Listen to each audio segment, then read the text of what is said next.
Namaste and welcome. And I include in my welcome, as always, our friends who are with us live streaming. It's such a sweet experience to sense all of us in the field together this way.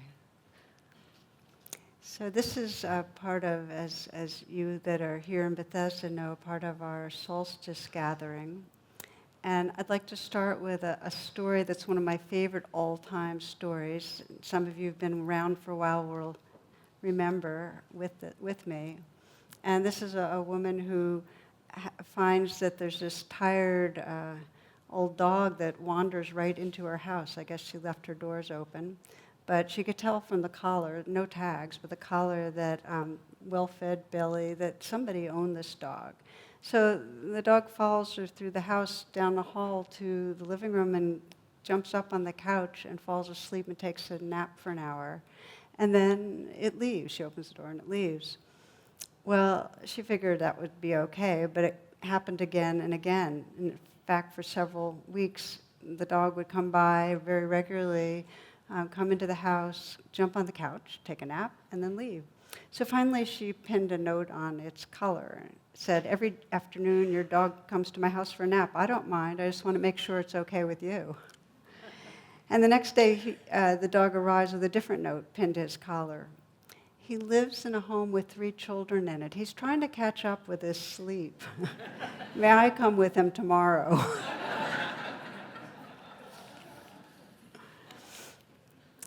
I think the appeal to me of this story is a kind of this open-heartedness, with a sense that we're all part of each other's lives, that we understand and we welcome each other. And I so often think of Mother Teresa's, one of her teachings, that really the disease and the poverty of the West, of the more well-off nations, is loneliness. The sense of separation, and that really is our suffering, that sense of separateness. And I think if any of us reflect on a time recently when we felt really stuck, when we were angry or embarrassed or anxious about something, and we check in, we'll find that at those times we're also feeling very separate from others. They go hand in hand. In fact, it's always interesting to me, Swami Satchidananda, who's a yogi, described it this way. He put up a big sheet of paper and he wrote down the words illness and wellness. And he said, "What's the difference?" And then he circled the I for illness and the we for wellness. And it has to do with really our deepest sense of, do we go around in this bubble where everything has to do with me? How am I feeling? What do I need? What do I want? What am I afraid of?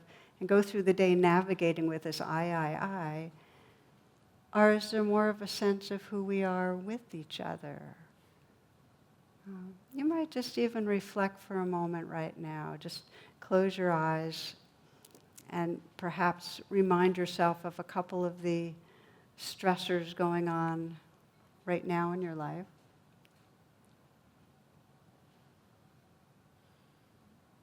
Maybe deadlines or difficult people or physical discomforts. And just sense, you might even say, I need such and such, or I want, or I'm afraid that. And just fill in the blanks. Just experiment a little with the I-ing and my-ing.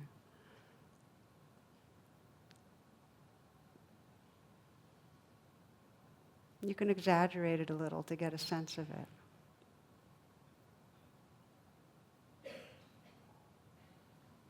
And sense, what's it like, this sense of I? Do you like this I that's here?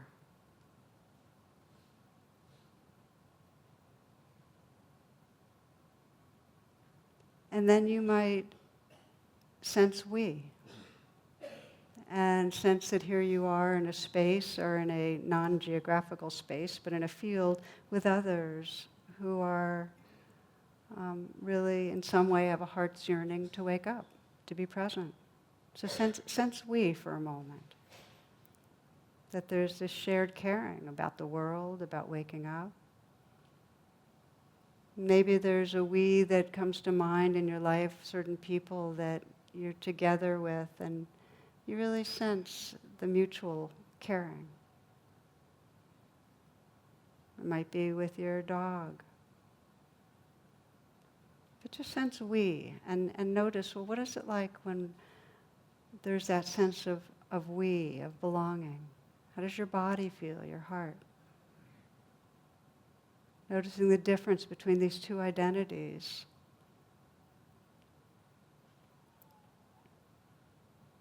And as you do, you might sense that this is really the trajectory of evolution. This movement from this self-concern or self-absorption or self-centeredness that's tight to the sense of collaborative, collective, caring. You can open your eyes if you'd like.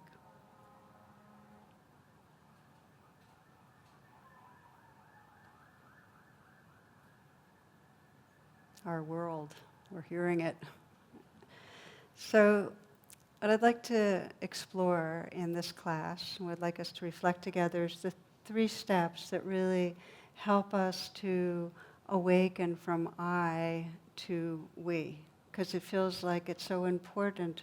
And I'm going to focus it very much right on our personal lives, right on our closest circle where we can practice. And just to say that the 3 steps are quite simple, and they each arise from presence. The first step in awakening into we is being able to see each other, see who's there, like really see beyond the mask.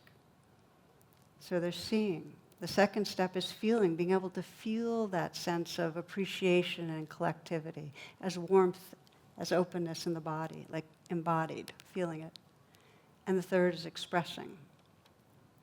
Now, in Buddhist psychology, when we talk about waking up, it's usually described that there's 2 processes that are interfacing. And one is the process of undoing the conditioning that keeps us contracted. And the other process is nurturing the conditioning and the qualities and states of heart that are actually evolutionary for us. So if we start with the first, how do we undo the I-ing and the my-ing? And if you think about it, the Buddha always talks about it in terms of grasping and aversion, that if we look at our lives and we look very closely at what's going on with other people, what is it that's blocking the flow of loving, of we? It's some form of grasping or pushing away. So if we take the grasping side of it, usually, and I'm inviting you to bring to mind somebody that you love, but you'd like to love better. You'd love to have your love be more full, more flowing, because that's what we're going to target tonight. Okay, somebody in your life you already know you love, but you want to be more present for that love. So then the question is, what gets in the way? And one of the currents that gets in the way is this current of grasping, where in some way I want more attention, or more affection, or more affirmation, or more space. But there's the I wants. I want you to be different. I want me to be different. So that's one level of reflection. Like, how is there an agenda of I want that might in some way get in the way of the flow, wanting someone different? I often think of this, this is a personals, and it says free to a good home. And it's divided into 2 halves. On one half, beautiful 6-month-old male kitten, orange and caramel tabby, playful, friendly, very affectionate, ideal for family with kids. And on the other side, it says or, you can have either one. Or, handsome 32-year-old husband, personable, funny, good job, but doesn't like cats, says he goes or the cat goes.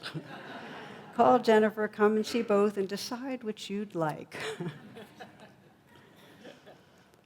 Okay, so one way that we block love is having an agenda that we want something different. I should be different, you should be different, I want more of this. And then the other is the flip side of that, which is judgment, aversion. You should be different. Okay? So again, reflecting. Let's close your eyes for a moment.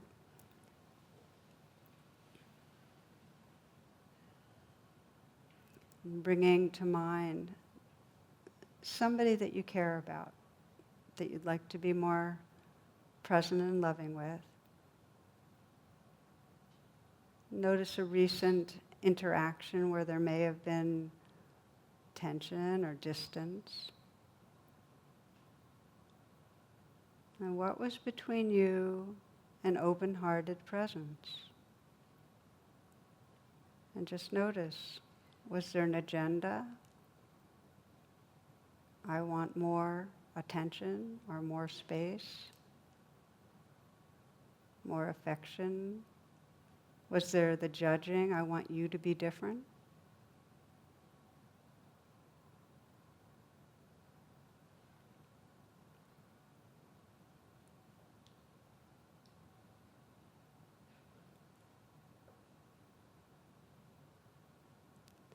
Noticing it, and noticing it with real kindness, because we can't deconstruct or decondition judging by judging it. To bring it into awareness. Many of you have heard me talk about that circle with a line going through it, and below the line is what we're not aware of. Above the line is what we're aware of. Bring it above the line with kindness. Now the blocks to loving, I'm going to keep going a bit and widen out from close people. The blocks to loving, and you can open your eyes if you'd like, they're exacerbated when we're conditioned in a societal way. And a lot of our way we move through life, we're not aware of how much of whatever our preferences are installed by the greater society. And we have many others that are in some way we are conditioned to see as inferior. So we have all these hierarchies, whether it's class or race or religion or ideology or species. And, and when we are in any hierarchy, it's like, imagine a hose with water flowing through it. The hose is twisted. That's what it does. So when we're in some way wanting somebody to be different, you should be different, there's a twist in the hose. The twist is a complete knot, so no water gets through when it comes to really condemning others as less than. There's a story that comes to mind a lot for me that I was told by a social activist, Fran Peavy. She talks about being on the Stanford campus and saw a crowd of people with video equipment, and they were clustered around a pair of chimpanzees, and the female was on a leash and the male was not. And the male was running loose, and it turned out that they were studying them, the scientists were studying them, but the spectators and the scientists and the publicity people there were trying to get them to mate. And the male was really up for it. He was really on. He was eager and grunting and going for it. But the female was on this chain. So he'd grab at her chain and tug, and she'd whimper and back away. So Fran describes, watching this and feeling this like real ache and sympathy for this female. Suddenly the female chimp yanked the chain out of the male's grasp, and she's amazed because the female chimp walked through all the spectators to her, who was one of the only two women in the crowd, and takes her hand. And she said, and actually there's two other women in the crowd, and then she joins hands with another woman, and the three of them are there, and she says, I remember the feeling of that rough palm against mine. The little chimp had recognized us and reached out across all the years of evolution to form her own support group. Now, I share this on purpose because it wasn't that the male scientists and spectators were bad. They were, kind of doing what males do in spectator sports. It was like a sport, And except that their lens was that this was a creature that wasn't as deserving of respect as a human. And that's what happens. It's like it doesn't occur to us that we're doing it. They didn't think they were doing anything wrong. But we get cut off from love. And we do it on all the different levels of hierarchies. We do it with animals when we consider animals as food and turn a blind eye to the agricultural industry that every day torments millions and millions of animals. But we don't think of them as us or as we. So how do we undo the clench that keeps that hose twisted? How do we decondition? And I really feel like we start right with those close in, or with those that we're in touch with every day, by sensing, how am I judging? How am I grasping? And I'll give you an example, and we'll have a chance to practice a bit, of one man who, his way of creating separation was that he had a really bad temper, and he was very, very impatient, harsh, and critical. And he alienated others, all his employees, and his wife and his teen. And so that is where, feeling the hose twisted and the distance with his family that came out of his temper drove him to me, which a friend sent a podcasted talk, and he thought maybe mindfulness could help. So we explored how when he felt triggered, when his temper got triggered, how he could pause and begin to work with the aversion rather than act out of it. And the basic two wings. The two wings of awareness are to notice what's happening and regard it with kindness. So when he'd feel his temper going up, he'd go, okay, angry, angry, pause, noticing it, and he'd say, it's okay, it's okay, it's okay. And then sometimes he'd still say something nasty, but he started to increase the amount of times that he didn't. Does that make sense? You interrupt and you bring these mindfulness and heartfulness, okay? So I want to share what he told me after some months. He said he had been practicing, and then he met with a project manager who admitted that his team was behind schedule on a major project, and that he personally had let a few things fall through the cracks. And this was exactly the kind of thing that would make this guy go ballistic, like totally insane. So he felt all this rising in irritation, recognizing it. That's that wing, mindful. He's pausing, he's breathing, he's saying, oh, it's okay, it's okay. And he didn't blow up. And he started looking at the guy a little more closely, and taking him in and really appreciating his honesty and the sense of commitment that he brought to what he was doing, just how sincere he was. That he took his chances. He was just very out front. And so he, instead of pouncing, he expressed appreciation, which was not his modality. And this guy, this manager, was really caught off guard. And he said, I didn't plan to say this. And he had tears in his eyes. He said, but my wife has stage 4 cancer. I have 2 teens. It's just a really rough time. So thank you. Thank you. And this guy told me that they hugged.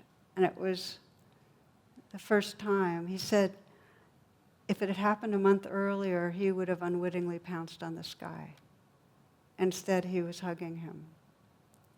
And that was like a signal of perhaps the most important change he had ever experienced in his life. And you can imagine that. It's like we can see how, when we start shifting our behaviors, we start seeing how many moments we've been doing the same thing over and over, creating that separation, reinforcing I, cutting ourselves off from we. So this is undoing the clench, looking at whatever the relationship is and saying, what's between me and open-hearted presence? And sensing, is it because I'm judging? Is it because I'm grasping and expecting? That's part one. The second part is to actively train in the 3 elements I mentioned that actually wake up our loving. Training in seeing, feeling, and expressing. So I want to read you, this is Anthony DeMello. He says, "It's a sobering thought that the finest act of love you can perform is not an act of service, but an act of contemplation, of seeing. When you serve people, you help, support, comfort, and alleviate pain. When you see them in their inner beauty and goodness, you transform and create. When you see them in their inner beauty, you transform and create."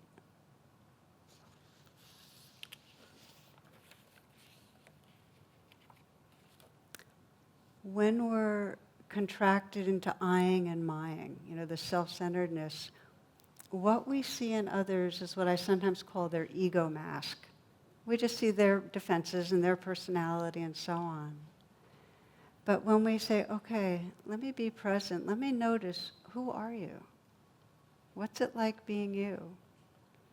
And we start really looking, then the light of their beingness shines through. There are a lot of different tricks or ways to pause and look more deeply. I'll sometimes just look at the color of a person's eyes. Like if I say to myself, what color eyes are these? That has me look into the eyes and see behind the eyes. And I can sense the kind of more of the beingness that's there. There are other ways too that we can practice. Sometimes we can think of somebody and just say, well, what do I really love about them?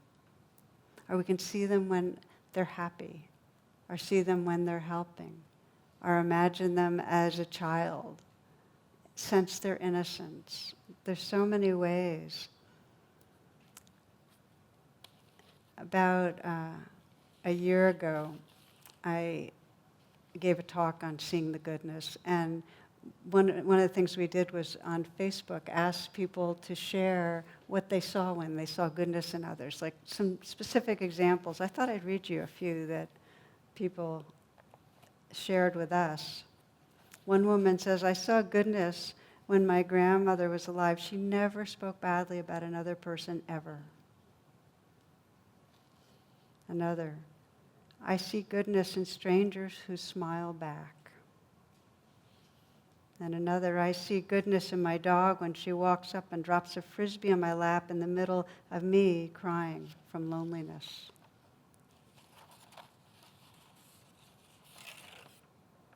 Just one more. "I see goodness in my 5-year-old daughter who says to the sun at sunset, 'Goodbye, I love you,' in the purest voice filled with gratitude."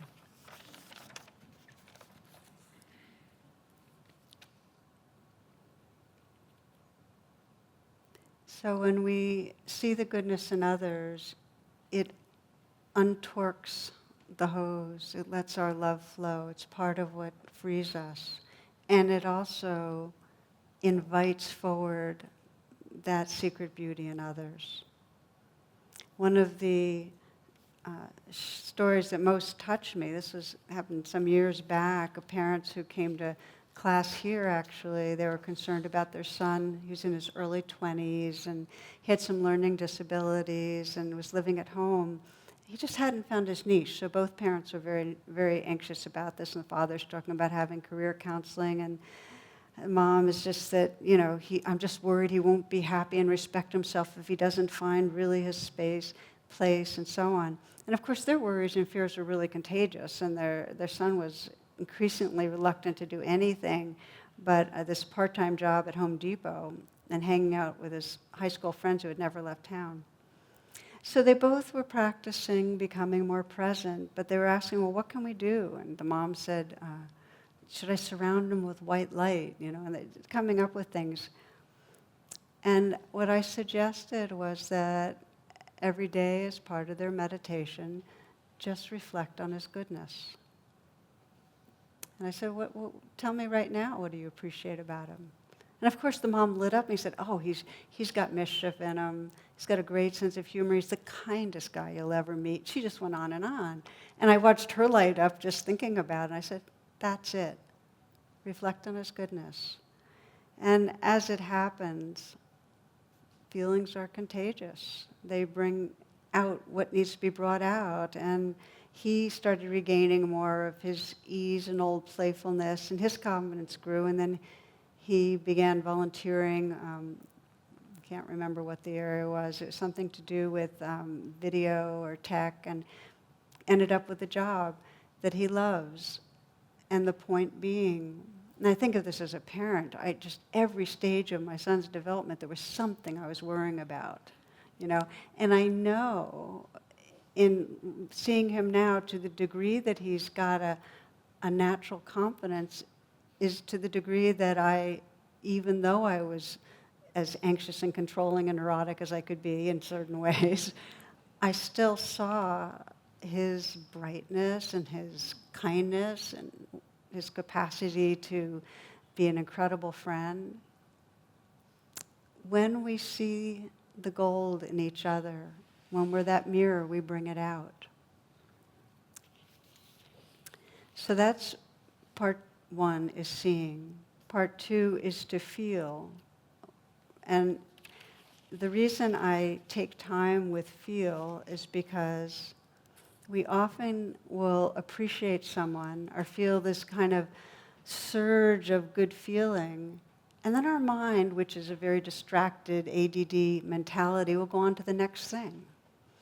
And if we want to cultivate not just a state of appreciation, but a trait of moving through the world seeing the goodness, we need to pause, and when we appreciate someone, actually entrain and let it saturate our body. Like, what does it feel like to feel that loving appreciation?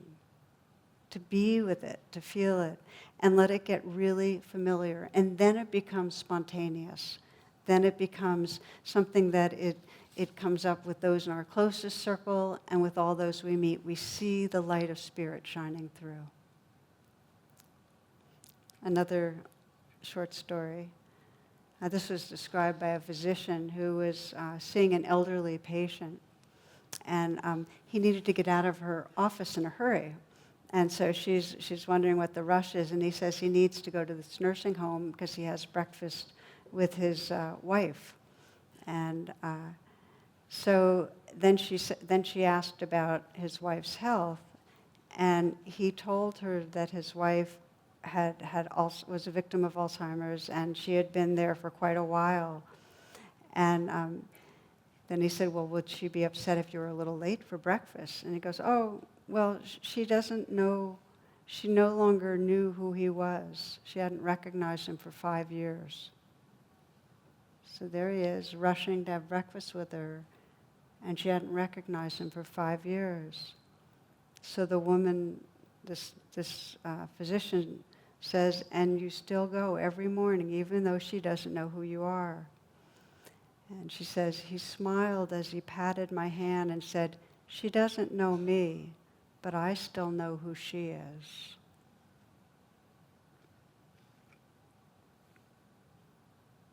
This is what we can do for each other. We can remember. And it's not just if somebody has Alzheimer's and they've really in some way lost that knowing. We all forget. Every one of us forgets our goodness. If we remembered all the time, we'd be living in that light all the time. But we forget. We go around living in a smaller story about who we are. Do you know what I mean by that? A story of a self that's not enough or that needs to do more.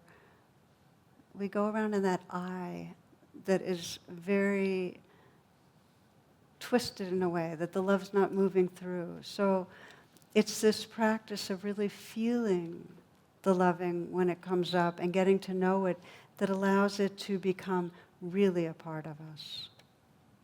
So now we've talked about 2 of the 3, seeing and feeling, and I want to end with the expressing.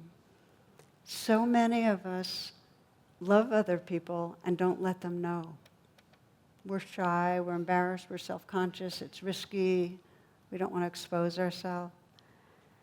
And yet, in the moments of saying, I love you, and meaning it, the love itself that's there actually unfolds in a fresh and larger way. So this is a practice, and we can do it in our metta meditation, and by that I mean when we're sitting inwardly reflecting on people we love, we can send our prayers and send our care. We can mentally whisper, I love you, or whisper it out loud. And we can do it in daily life. Now, in my own meditation, I do some form of a loving-kindness practice every day. In some way, I sense the universe blessing and loving me, and then I sense this heart space as infinite, and I bring people to mind and actually sense that in some way I'm offering that love as a kind of a kiss or a touch on the brow, like I feel, and then I'm offering the words. And doing that meditation has helped me to say it out loud more, which is so important. We can also do it through our touch. This is Thich Nhat Hanh. He says, in 1966, a friend took me to the Atlanta airport. When we were saying goodbye, she asked, is it all right to hug a Buddhist monk? And in my country, we're not used to expressing ourselves that way, but I thought, well, I'm a Zen teacher. It should be no problem for me to do that. So I said, why not? And she hugged me, but I was quite stiff. While on the plane, I decided that if I wanted to work with friends in the West, I'd have to learn the culture of the West. So he went and created a hugging meditation. And this is what he writes about it. According to the practice, you have to really hug the person you're holding. You have to make them feel very real in your arms, not just for the sake of appearances, patting them on the back to pretend you're there, but breathing consciously and hugging with all your body, spirit, and heart. Hugging meditation is a practice of mindfulness and heartfulness. Breathing in, I know my dear one is in my arms alive. Breathing out is being so precious to me. If you breathe deep like that, holding the person you love, the energy of your care and appreciation will penetrate into that person, and they will be nourished and bloom like a flower. Isn't that amazing? We can do that. You might consider that as you move on past this reflection and so on, that if just even a little bit more, you in your mind pause and see the goodness and beauty, and let yourself feel the appreciation and express it. And now and then that hug, that hose, the flow of the loving will be so much freer and fuller and more pure. Let's just take a short pause right now, if we will. And please bring to mind, as we talked about, a person that you love and you would like to have more free and flowing loving with that person.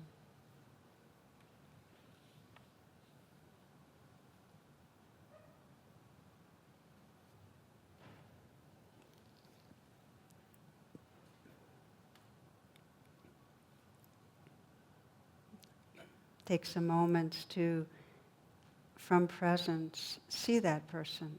See what you love. See that person when they're happy. See that person perhaps when they're expressing their love to you.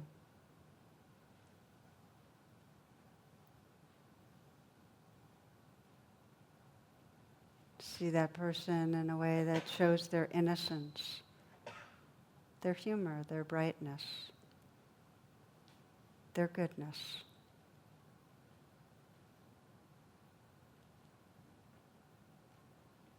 And as you do, and as you let in that goodness, just feel the resonance in your own heart, the warmth, the openness. Let it be as full as it is.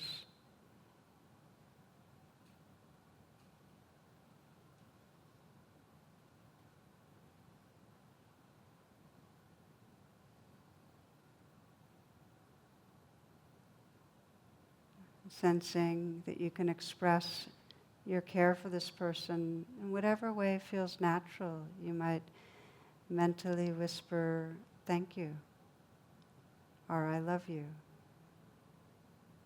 Or you might imagine kissing that person's brow or embracing them.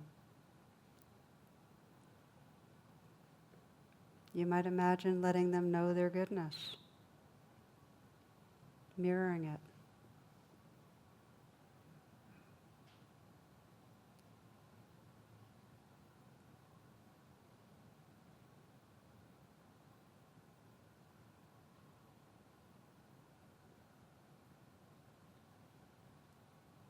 Noticing the quality of we, that togetherness, that mutual belonging that arises through this loving.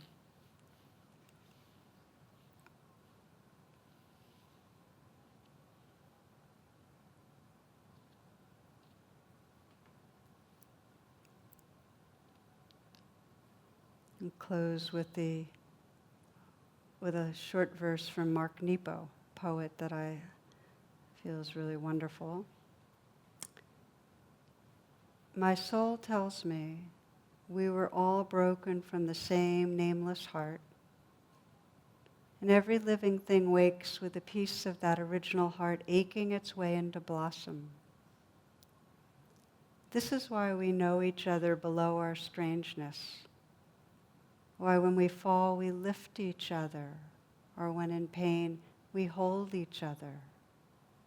Why when sudden with joy we dance together. Life is the many pieces of that great heart loving itself back together.